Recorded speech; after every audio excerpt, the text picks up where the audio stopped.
So students, we are starting from the chapter first of 11th class CBSE board accounting, chapter first introduction to accounting. हम ये एक series start कर रहे हैं जिसमें हम सारे चैप्टर्स को कवर करेंगे, उनके जो भी क्वेश्चंस रहेंगे उनको कवर करेंगे। हमने मेनली एनसीईआरटी की बुक को कवर किया है और एनसीईआरटी की बुक ही मींस मोस्ट प्रेफरेबल होनी चाहिए क्योंकि ज्यादातर हो सकता है क्वेश्चंस एनसीईआरटी की बुक से आते हो। आज हम स्टार्ट कर रहे हैं लिटिल बिट लेंथी, मतलब थोड़ा सा लेंथी हो सकता है बट ठीक है। अगर आपको थोड़ा कंसेप्चुअली और डिटेल में और अच्छे से पढ़ना है ताकि अच्छा बेस बन सके तो इसको रेफर करना जरूरी है, बजाय कि किसी शॉर्ट नोट के जिसमें बहुत समराइज वे में दिया हो। तो हम इसमें ही मार्क करके इंपॉर्टेंट चीजों को और आपको प्रॉपरली एक्सप्लेन करते रहेंगे। तो आज हम स्टार्ट करेंगे कि first chapter introduction to accounting. इसमें क्या दिया है कि अकाउंटिंग की डेफिनेशन क्या होती है, सबसे पहले ये दिया गया है। अब बेसिकली अकाउंटिंग होती क्या है? अकाउंटिंग जो मानी जाती है वो ये कि हम जो भी बिजनेस स्टार्ट करते हैं या फिर हमारा जो भी फाइनेंशियली कोई प्रोजेक्ट या इवेंट होता है उससे रिलेटेड हम जो भी ट्रांजेक्शन को रिकॉर्ड करते हैं, यानी कि जो भी हमारे खर्चे या हमारी इनकम होती है उसके जो भी ट्रांजेक्शन को हम रिकॉर्ड करते हैं उसको हम अकाउंटिंग बोलते हैं। बट जैसे कि इसमें दिया गया है कि अकाउंटिंग सिर्फ एक फाइनेंशियल रिकॉर्ड कीपिंग नहीं रहेगी, मतलब सिर्फ ये नहीं कि हिसाब किताब रखने की चीज रह गई अकाउंटिंग। अकाउंटिंग का जो कॉन्सेप्ट है वो थोड़ा सा पहले से बड़ा हो चुका है। इसमें क्या दिया था, role of accountant has now shifted from that of a mere recorder of transactions to that of the member providing relevant information to the decision making team. यानी कि अब अकाउंटिंग सिर्फ रिकॉर्ड बुक कीपिंग वाली चीज नहीं रह गई है, अब उसके अलावा भी अकाउंटिंग के थ्रू हम वो इन्फॉर्मेशन निकालते हैं जो कि डिसीजन मेकिंग कमेटी यानी कि मैनेजमेंट या फिर जो भी बिजनेस से रिलेटेड डिसीजन लेते हैं उनके लिए भी वो काम आए, उनके लिए भी रेलेवेंट इंफॉर्मेशन मिल सके, ऐसी इंफॉर्मेशन जिससे कि वो डिसीजन ले सके। अगर हम इसमें नीचे देखेंगे कि कुछ नए ग्रोथ एरिया इसमें कवर हुए, मतलब जैसे कि फॉरेंसिक अकाउंटिंग, इसको देख के आप समझ सकते हैं कि जो अकाउंटिंग है इसका कॉन्सेप्ट सिर्फ डेटा एंट्री से बहुत बड़ा है। यानी कि अगर आप फॉरेंसिक अकाउंटिंग भी करते हैं यानी कि उसमें हो सकता है कि आपका फाइनेंशियली कुछ भी लेना देना ना हो, बट वो चीज अकाउंटिंग में आती है तो उसमें क्या होता है कि जिस कोई भी क्राइम सॉल्व करते हैं या कंप्यूटर हैकिंग से रिलेटेड या फिर बहुत बड़े अमाउंट की चोरी हुई है तो फॉरेंसिक अकाउंटिंग की जाती है। यानी कि उसमें आप डिटेल में जाके चीजों को देखते हैं, उसको फॉरेंसिक अकाउंटिंग बोला गया है। मतलब अकाउंटिंग नीचे दिया गया है एनवायरमेंटल अकाउंटिंग, यानी कि भाई एनवायरमेंट को क्या क्षति हुई है, क्या फायदा हुआ, क्या नुकसान हुआ, किस चीज से क्या इफेक्ट पड़ रहा है, उस चीज के बारे में भी डिटेल एनालिसिस करना या फिर उसके बारे में पूरा हिसाब किताब रखना, वो भी अकाउंटिंग में आता है, यानी एनवायरमेंटल अकाउंटिंग कहलाती है। अब इसके बाद मीनिंग ऑफ अकाउंटिंग क्या होती है, तो जो डेफिनेशन दी गई है जो कि ट्रिपल ए ने दी है, अमेरिकन अकाउंटिंग एसोसिएशन ने, उसमें ये बोला गया है कि the process of identifying, measuring, communicating economic information to permit informed judgement and decision by user of information. यानी कि उन सारी इंफॉर्मेशंस को पहचानना, उनको मेजर करना मतलब मापना, और उनको कम्युनिकेट करना यानी कि बताना, ताकि उससे जजमेंट्स लिए जा सके उस इंफॉर्मेशन के यूजर्स के द्वारा डिसीजन लेने के लिए। मतलब वही बात जो हम पहले बोल चुके हैं कि इंफॉर्मेशन से आप क्या डिसीजंस ले सकते हैं ना, तो उससे रिलेटेड जो इंफॉर्मेशन है वो हमें अकाउंटिंग से मिलती है, उस प्रोसेस से मिलती है जो अकाउंटिंग की है। जैसे डायग्राम में दिया गया है क्या है, communicating accounting information, accounting process से हमें अकाउंटिंग इंफॉर्मेशन मिलती है, उससे उसके जो यूजर्स हैं इंटरनल एक्सटर्नल वो उसके बेस पर डिसीजंस लेते हैं, और ये सारे इकोनॉमिक इवेंट्स के बेसिस पर ट्रांजैक्शन होते हैं। अब ये नीचे भी सेम डेफिनेशन दी गई है, accounting can therefore be defined as the process of identifying, measuring, recording, communicating the required information related to economic events of an organisation to the interested users of such information. ठीक है, इसमें 3-4 terms use की गई हैं जो कि नीचे दी गई हैं कि रेलेवेंट एस्पेक्ट्स कौन कौन से होते हैं डेफिनेशन के। Economic event, identification, measurement, recording and communication, organisation, interested user of information, यानी कि 4 एस्पेक्ट से मिलकर उसकी डेफिनेशन बनती है अकाउंटिंग की। तो ये 4 एस्पेक्ट्स को हम समझेंगे एक एक करके, जिससे कि हमें अकाउंटिंग की डेफिनेशन को अच्छे से समझने में आसानी होगी। इसमें सबसे पहले देखते हैं इकोनॉमिक इवेंट। इकोनॉमिक इवेंट क्या होता है? Economic event is known as a happening of consequences to a business organization which consists of transactions and which are measurable in monetary terms। यानी कि कुछ इस तरह की घटनाएं होना जिसमें ऑर्गेनाइजेशन के अंदर, बिजनेस ऑर्गेनाइजेशन, यानी कि अगर मेरा कोई बिजनेस है उसके अंदर कुछ इस तरह की घटनाएं हो रही हैं जिससे कि कुछ ऐसे ट्रांजैक्शन निकल कर आ रहा है, यानी कुछ लेन देन है, किस टर्म में? मॉनेटरी टर्म में। ये ध्यान रखिए कि अकाउंटिंग जो होगी वो हमेशा ही मॉनिटरी टर्म होगी। अगर कोई चीज मॉनिटरी टर्म में मेजरेबल है तभी जाकर हम उसको अकाउंटिंग उसकी कर सकते हैं, अब इसमें एग्जांपल क्या दिए इकोनॉमिक इवेंट्स का? For example purchase of machinery, यानी कि मैंने कोई मशीनरी परचेज की तो वो एक इकोनॉमिक इवेंट माना जाएगा। तो उससे रिलेटेड जो भी खर्चे होंगे, उस पर हमने जो भी इंस्टॉलेशन चार्ज लगाए होंगे, मशीन को एक जगह फिट करने के चार्जेस, मशीन को अगर हमने बाहर से मंगाया तो उस पर कस्टम ड्यूटी टैक्सेस वगैरह लगते हैं, उसके चार्जेस, तो सारे मशीन से रिलेटेड चार्जेस हो गए। और वो सारे मेजरेबल इन मॉनेटरी टर्म होते हैं, मतलब उसको हम पैसों में माप सकते हैं। तो ये सारे उस इवेंट से रिलेटेड, हम उस इवेंट से रिलेटेड उसकी अकाउंटिंग करेंगे। एक एग्जांपल हो गया है। तो इसमें इस पूरे एग्जांपल में वही चीज दी गई है। तो इसके बाद कुछ अदर एग्जांपल होते हैं, sale of merchandise to the customer, यानी कि जो सेल ऑफ प्रोडक्ट होता है, रेंडरिंग ऑफ सर्विस, किस तरह की सर्विस दी अगर आपने, किस तरह का मटेरियल परचेज किया, अगर आपने मंथली रेंट पे किया, तो ये हो गए एक्सटर्नल इवेंट्स। ये जो सारे इवेंट्स आउटसाइडर्स के साथ किए जाते हैं वो होते हैं एक्सटर्नल इवेंट्स। जैसे हमने किसी और पार्टी से, कंपनी के बाहर किसी पार्टी से माल खरीदा बेचा, तो वो एक्सटर्नल इवेंट है, मतलब कंपनी के बाहर के ट्रांजेक्शन। इंटरनल इवेंट्स क्या होते हैं? जो कि कंपनी के अंदर के ट्रांजेक्शन होते हैं। अब इंटरनल इवेंट्स में क्या होता है, जैसे कि मान लीजिए आपके दो डिपार्टमेंट है, डिपार्टमेंट ए और डिपार्टमेंट बी। तो डिपार्टमेंट ए अगर डिपार्टमेंट बी को कोई माल सप्लाई करता है, यानी कि जैसे कि आपका एक मैन्युफैक्चरिंग डिपार्टमेंट है और एक है पैकेजिंग डिपार्टमेंट, यानी कि एक डिपार्टमेंट जहां पर माल बनता है, मैन्युफैक्चर होता है, और दूसरा डिपार्टमेंट जहां पर उसकी पैकिंग होती है। एक डिपार्टमेंट दूसरे डिपार्टमेंट को कितने गुड्स पैकिंग के लिए भेजे, उसकी भी एक अकाउंटिंग होती है, जो हम इंटरनल अकाउंटिंग मान के चलिए कि मतलब हाँ विद इन द बिजनेस होती है, ट्रांसफर वगैरह होते हैं, तो उसकी भी हमें अकाउंटेबिलिटी रखनी पड़ती है ना। तो ये जो इवेंट होते हैं, जैसे कि एक डिपार्टमेंट दूसरे डिपार्टमेंट कितना माल कब भेजा गया, तो ये इंटरनल इवेंट्स कहलाते हैं और इसकी भी अकाउंटिंग होती है। तो ये हमें इसलिए याद रखना है कि हो सकता है कि कभी ऐसा बाय चांस पूछ लिया जाए एग्जाम वगैरह में, इसको भी आप ध्यान में रखें। अब आता है अगला पार्ट कि identification, measurement, recording and communication. ये क्या क्या होगा? आइडेंटिफिकेशन में क्या चीज दी गई है? To identify event which are to be recorded. हमें ऐसे ट्रांजेक्शन को डिटरमाइन करना है, ठीक है, जिनको हमें रिकॉर्ड करना है। It involves observing activities and selecting those event that are of considered financial characters and relate to the organisation. ठीक है, तो ये क्या बोलना चाह रहे हैं?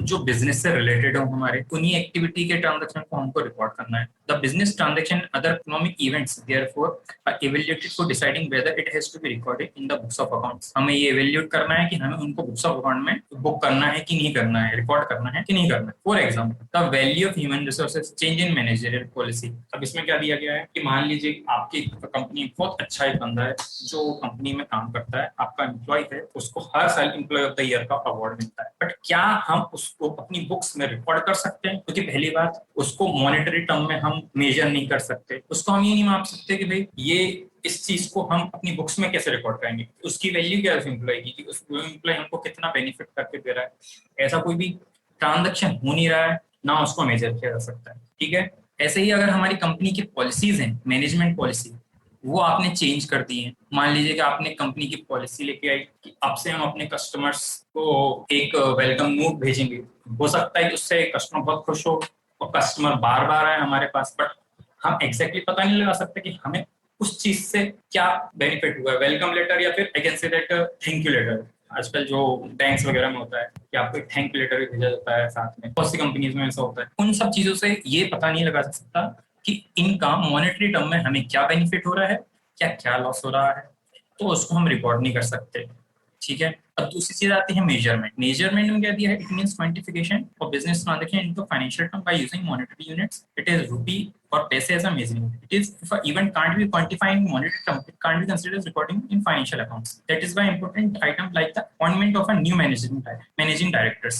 ठीक है, ये भी फिर से वही बात आ रही है कि जिन चीजों को मॉनेटरी टर्म में क्वांटिफाई नहीं किया सकता, मतलब नहीं मापा जा सकता है, उनको हम अपने फाइनेंशियल अकाउंट में रिकॉर्ड नहीं कर सकते हैं। ठीक है, मान लीजिए कि आपने कोई नया मैनेजिंग डायरेक्टर, आपने मान लीजिए रतन टाटा को अपनी कंपनी का डायरेक्टर बना दिया। हो सकता है कि हो सकता है क्या होगा ये कि आपकी कंपनी के लिए बहुत अच्छा बेनिफिट होगा उससे, कि आपकी कंपनी ग्रो करेगी, कंपनी में नए चेंजेस आएंगे जो कि ग्रोथ ओरिएंटेड होंगे, बट उसको हम मेजर नहीं कर सकते ना मॉनेटरी टर्म में, तो हम उसको उसमें अपनी बुक्स में रिकॉर्ड नहीं करेंगे। फिर आती है अगली स्टेप, रिकॉर्डिंग, कि जो भी इकोनॉमिक इवेंट आपने आइडेंटिफाई कर लिए, मेजर कर लिए, उसके बाद आपको अपनी बुक्स में उनको रिकॉर्ड करना है क्रोनोलॉजिकल ऑर्डर में, यानी कि जो भी ट्रांजैक्शन पहले हो रहा है उसको पहले बुक करेंगे, जो ट्रांजैक्शन बाद में हो रहा है उसको बाद में बुक करेंगे। अब इसके बाद कम्युनिकेशन। अब इकोनॉमिक इवेंट्स को आइडेंटिफाई कर लिया, मेजर कर लिया, रिकॉर्ड कर लिया, उसके बाद हम उस इंफॉर्मेशन को जिससे हमें कम्युनिकेट करना है उसे हम कम्युनिकेट करेंगे। हो सकता है कि उसको इंटरनल और एक्सटर्नल यूजर दोनों यूजर्स को कम्युनिकेट करना पड़े, या फिर एक को करना पड़े, या फिर दोनों को, किसी को भी कम्युनिकेट करना है, हमें उसे कम्युनिकेट करना है। Information regularly communicated through accounting reports. अब क्या होता है कि कंपनियों की अकाउंटिंग रिपोर्ट्स बनती है तरह तरह की। मान लीजिए कोई कंपनी को बैंक में अगर कोई अपने 3 साल के सारे पीएनएल और असेट एंड लायबिलिटी की पोजीशन देनी है, बैलेंस शीट देनी है, तो वो वहां पर सबमिट करेगा। हो सकता है उसके साथ उसको कोई रेशियो मांगे जाएं जो उसके बैलेंस शीट या पीएनएल से रिलेटेड होंगे। साथ में बैंक्स के अलावा हो सकता है क्रेडिटार्स कंपनी है जिससे जिनसे उधार और किसी पार्टी से उधार लेके रखा बैंक के अलावा, उनको भी अगर इन्हें प्रोवाइड करना पड़ा, या फिर अपने शेयर होल्डर्स को कि उस कंपनी के शेयर अगर किसी ने खरीद कर रखे हैं तो उनको भी कंपनी से रिलेटेड पीएनएल, उनका प्रॉफिट एंड लॉस, प्रॉफिट क्या हुआ, क्या गेन हुआ, कितना लोन है कंपनी के ऊपर, वो सारी इंफॉर्मेशन चाहिए। तो ये सारी इंफॉर्मेशन अकाउंटिंग रिपोर्ट्स के थ्रू मिलती है। These reports provide information that are useful to a variety of users who have an interest in assessing the financial performance and the position of a enterprise, planning and controlling business activity and making necessary decision from time to time। ठीक है, वही कि company का financial performance क्या है, इन reports में हमें वही पता पड़ता है। कंपनी की पोजीशन क्या है, अभी वो लॉस में है, प्रॉफिट में है, या फिर कंपनी को आगे जाकर क्या प्लानिंग करनी है, क्या एक्टिविटी रहेंगी, जो भी उसको नेसेसरी डिसीजंस लेने हैं, जरूरी जितने भी उनको डिसीजंस लेने हैं टाइम टू टाइम, उसके लिए अकाउंटिंग इन्फॉर्मेशन जरूरी होती है और उनको कम्युनिकेट करना पड़ता है। ठीक है, अब रिपोर्ट्स क्या हो सकती हैं, डेली बेसिस पे भी हो सकती हैं, वीकली बेसिस पे भी हो सकती हैं, मंथली बेसिस पे हो सकती हैं, और क्वार्टरली बेसिस पे हो सकती हैं, और ईयरली बेसिस पे भी हो सकती हैं। ठीक है, depending upon the need of the users. ठीक है, an important element in the communication process is the accountant's ability and efficiency in presenting the relevant information। अब आपको कोई इन्फॉर्मेशन है जो बहुत मेसी है, मतलब उसमें बहुत सारी इन्फॉर्मेशन दी हुई है, आपको समझ में नहीं आ रहा है कि उसको कैसे समझाया जाए, या फिर सामने वाले को चीज समझ में नहीं आ रही कि इससे हम कैसे समझें कि ये चीज में हमारे लिए यूजफुल क्या है। तो अब जैसे होता है कि आजकल नए नए तरीके होते हैं, आप कभी एड्स में देखते होंगे तो किसी कंपनी की मीटिंग हो रही है तो लोगों को समझ में नहीं आ रहा, तो कोई एक उठ के उसमें से पाई चार्ट्स के थ्रू या फिर ग्राफ्स के थ्रू चीजों को समझाए, काफी अच्छी चीज समझ में आती है। तो इन्फॉर्मेशन को हमें इस तरीके से प्रेजेंट करना है ताकि हमें समझ में आ सके कि इस इन्फॉर्मेशन से हमें जो चाहिए वो हमें मिल रहा है या नहीं मिल रहा है। तो ये अकाउंटेंट की एबिलिटी होती है कि वो इन चीजों को कैसे प्रेजेंट कर रहा है ताकि समझ, जैसे कि आपकी हैंड राइटिंग बहुत अच्छी है तो किसी को बहुत अच्छी समझ में आएगी, और किसी की नहीं है तो भाई बहुत दिक्कत होती है सामने वाले को समझने में, भले हमको ये लगता है कि नहीं हमारे लिए तो नॉर्मल है। ऐसे ही अकाउंटिंग इन्फॉर्मेशन में होता है कि हम जब अकाउंटिंग रिपोर्ट्स बनाते हैं तो उसमें हमारे अकाउंटेंट्स की एबिलिटी क्या है कि वो कैसे उस चीज को प्रेजेंट कर सकते हैं। ऑर्गेनाइजेशन मतलब जिससे रिलेटेड ट्रांजेक्शन को अकाउंट फॉर किया जा रहा है। मतलब अगर मैं बिजनेस इंटरप्राइज हूँ, यानी कि मैं खुद का बिजनेस चला रहा हूँ, तो मैं मेरे बिजनेस से रिलेटेड ट्रांजेक्शन को ही बुक करूंगा। ठीक है, फिर चाहे मेरा बिजनेस प्रॉफिट के लिए हो या फिर नॉन फॉर प्रॉफिट हो, जैसे कोई एनजीओ वगैरह या फिर कोई टेम्पल या चैरिटेबल ट्रस्ट। ठीक है, हर किसी को, हर कोई एक बिजनेस इंटरप्राइज या ऑर्गेनाइजेशन माना जाएगा। ऑर्गेनाइजेशन को अपनी अकाउंटिंग एंट्रीज, अपने से रिलेटेड सारी अकाउंटिंग एंट्रीज को रिकॉर्ड करना है। ठीक है, अब उसमें बहुत सारे अकाउंट ऑर्गेनाइजेशन के फॉर्म्स होते हैं, जैसे कि सोल प्रोप्राइटरशिप, यानी कि जो अकेला व्यक्ति कोई चलाता है तो उसको सोल प्रोप्राइटरशिप कंसर्न बोलते हैं। पार्टनरशिप मतलब आप किसी के साथ मिलकर पार्टनरशिप बना रहे हैं। Cooperative societies, company, local authority, municipal corporation, any other association of person. ठीक है, interested user of information, interested user of information में वही internal users and external users जो हमने ऊपर देखा था। इंटरनल यूजर्स में क्या थे, कंपनी का CEO, financial officer, vice president, business unit manager, plant manager, store manager, line supervisor etcetera. External user में क्या क्या आते हैं, प्रेजेंट एंड पोटेंशियल इन्वेस्टर्स, यानी कि जो कंपनी इसके शेयर्स स्टॉक मार्केट में ऊपर नीचे होते हैं, मतलब लिस्टेड हैं, उनसे रिलेटेड, उनमें जो इन्वेस्ट करना चाहता है तो वो कंपनी के क्वार्टरली रिजल्ट देखता है। हर लिस्टेड कंपनी के क्वार्टरली रिजल्ट्स आते हैं, हर 3 महीने में एक बार उनका रिजल्ट आता है। उस रिजल्ट में दिया जाता है कि कंपनी का इस क्वार्टर का परफॉर्मेंस क्या है, पिछले क्वार्टर का क्या परफॉर्मेंस है, पिछले साल में इस क्वार्टर का क्या परफॉर्मेंस है, सब तरह का उसमें इन्फॉर्मेशन रहती है। तो उसके जो प्रेजेंट और पोटेंशियल, अगर आप पोटेंशियल मतलब जो उसमें इन्वेस्ट करना चाहते हैं आगे जाकर, कंपनी के क्रेडिटर्स जैसे बैंक और अदर फाइनेंशियल इंस्टीट्यूशंस, मतलब कंपनी ने जिनसे लोन लेके रखा है। टैक्स अथॉरिटी मतलब कंपनी अगर कंपनी टैक्स पे करती है, अगर कंपनी की इनकम इतनी है कि कंपनी के ऊपर टैक्स बनता है, तो उस केस में टैक्स अथॉरिटीज के लिए भी वो अकाउंटिंग इन्फॉर्मेशन यूजफुल होती है। Regulatory agencies, department of company affair, registrar of company, मतलब जहां पर कंपनीज का रजिस्ट्रेशन होता है तो वहां पर भी कंपनियों को अपने जो डेटा है वो उनको फाइल करने पड़ते हैं अपने एनुअल रिपोर्ट्स वगैरह वगैरह। सेबी मतलब कंपनी का लिस्टेड है तो security exchange board of India को भी अपनी चीजें, अपनी सारी रिपोर्ट्स यानी कि क्वार्टरली रिजल्ट्स वगैरह उनको भी फाइल करती है। ठीक है, तो इस तरीके से चीजें इनके काम में आती हैं, यानी अकाउंटिंग इन्फॉर्मेशन यूजर्स के काम में आती है। सो स्टूडेंट्स, ये हमारा आज कंप्लीट हो चुका है। अकाउंटिंग क्या होती है, डेफिनेशन क्या है, और अकाउंटिंग इन्फॉर्मेशन कैसे काम आती है, और इसके क्या क्या एस्पेक्ट्स हैं, हमने सभी को अलग अलग समझा। Economic events, identification, measurement, reporting and communication, organisation and interested user of information. आप ये चार चीजों को याद रखिए, इनसे मिलकर ही अकाउंटिंग की डेफिनेशन बनती है। The process of identifying, measuring, recording and communicating the required information relating to economic event of an organisation to the interested user of such information. यानी कि हमें पहचानना है, प्रोसेस के जरिए आइडेंटिफाई करना है, मेजर करना है, रिकॉर्ड करना है, कम्युनिकेट करना है। क्या करना है, रिक्वायर्ड इंफॉर्मेशन। ठीक है, किससे रिलेटेड, इकोनॉमिक इवेंट से रिलेटेड। ठीक है, किसकी, ऑर्गेनाइजेशन की, और किसको करना है, interested user of such information. तो अभी हम ये टॉपिक अभी खत्म करते हैं, अगले टॉपिक के साथ में हम आगे स्टार्ट करेंगे। Thank you.